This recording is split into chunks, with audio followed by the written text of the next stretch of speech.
You ever wonder what it really takes to live well past 100?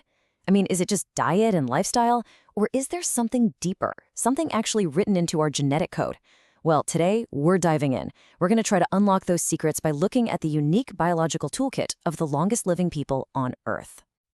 Right. This is the big question, isn't it? The central mystery. We're not just talking about getting old, we're talking about living to 110, maybe even beyond. And scientists are on the hunt for clues, not in some mythical fountain of youth, but right inside the human genome itself. And the people at the heart of our story have this really cool name, Supercentenarians.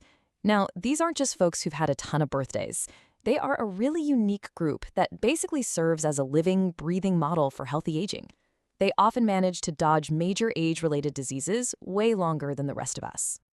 Look, we all know aging is super complex. Of course, your lifestyle, where you live, all that stuff plays a huge part. But for this explainer, we're stripping all that away. We're focusing on just one really tantalizing piece of the puzzle, the genetic lottery. We are on a genetic hunt for that winning ticket. So how in the world do you even start hunting for these longevity genes?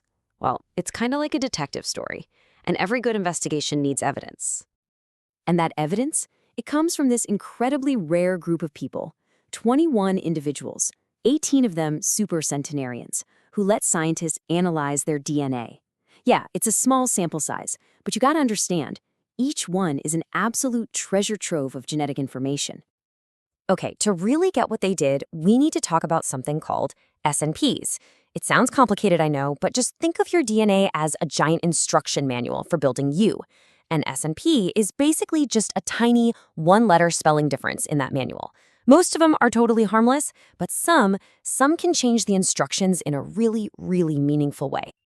In this slide, it lays out their detective method perfectly. So step one, gather the evidence, the DNA samples. Then comes the high-tech stuff, scanning for all those little genetic spelling differences, those SNPs. But the really crucial step is number three, annotation. That's where they figure out what these little variants actually do. And it's that final step that lets them zero in on the genes that might have a massive impact on aging. All right, now this is where the scale of the challenge just becomes, wow. They weren't looking for one or two clues here. They were sifting through an absolute mountain of data, starting with a number of genetic variations that is just almost hard to believe. Get this. Their investigation started with more than 750,000 common genetic variations. That's like having 750,000 potential suspects for a single crime. I mean, where do you even begin? It's an almost impossible place to start. So, to narrow things down, they decided to focus only on the coding regions of the DNA. These are the parts that actually contain the instructions for building proteins. And that smart move brought the number of potential suspects way down to just over 11,000. Okay, much more manageable. And then, for the final filter, they looked for variants predicted to be deleterious. That's a scientific way of saying they'd have a significant, noticeable effect on how a protein works. And just like that, they landed on just 110 key suspects. Think about that, from over 750,000 down to 110. Incredible. This really puts it all into perspective, doesn't it? What they accomplished was basically like searching for one very specific, very meaningful typo across an entire library of thousands of books. It took incredible precision and some seriously powerful tools.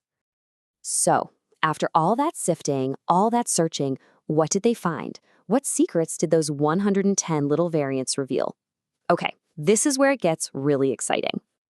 This table breaks down the core findings for us. So, those 110 key variants were linked to 79 different genes. But look at that last number. 16 of these genetic typos were completely new to science. That's wild.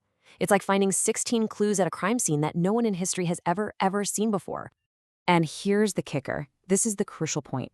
These weren't just random genetic quirks. Many of these important variants were incredibly rare, or they didn't even show up at all in huge databases of the general population. That strongly suggests they're unique to this super long-lived group. This side-by-side just makes it crystal clear. You've got the superagers with this special set of genetic typos, but then when you look for those exact same typos in the wider population, using massive databases like the 1000 Genomes Project, you find them in less than 1% of people, if you even find them at all. That is a massive clue. Now, what's really cool is that these unique genes weren't just random. As you can see here, they all seem to cluster in these specific biological hotspots. So for instance, they popped up in pathways related to what scientists call the extracellular matrix. You can just think of that as the body's structural scaffolding that holds everything together. They also appeared in pathways for signal transduction, which is just a fancy term for how our cells talk to each other. These aren't random quirks. They point to specific systems that seem to be supercharged in these folks.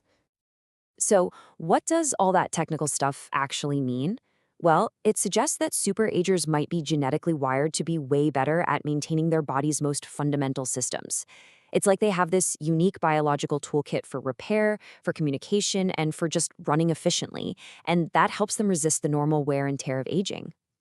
But hold on, the investigation isn't over. Not by a long shot. This discovery is a beginning, not an end. So, what are the next steps? And really, what could this all mean for the rest of us? It's really important to remember these are still preliminary findings, but what they provide is an absolutely crucial roadmap. Scientists now have a list of candidate genes and pathways to dig into, pointing them in the right direction in this huge search for the secrets to a long and healthy life. And that leaves us with this final, really provocative thought. If we can truly understand how these genetic pathways work, could we one day develop therapies that actually target them? Could we learn to mimic the biological advantages of superagers and maybe, just maybe, help everyone live not just longer but healthier? The case might not be closed, but you know what? The most exciting chapter might just be beginning.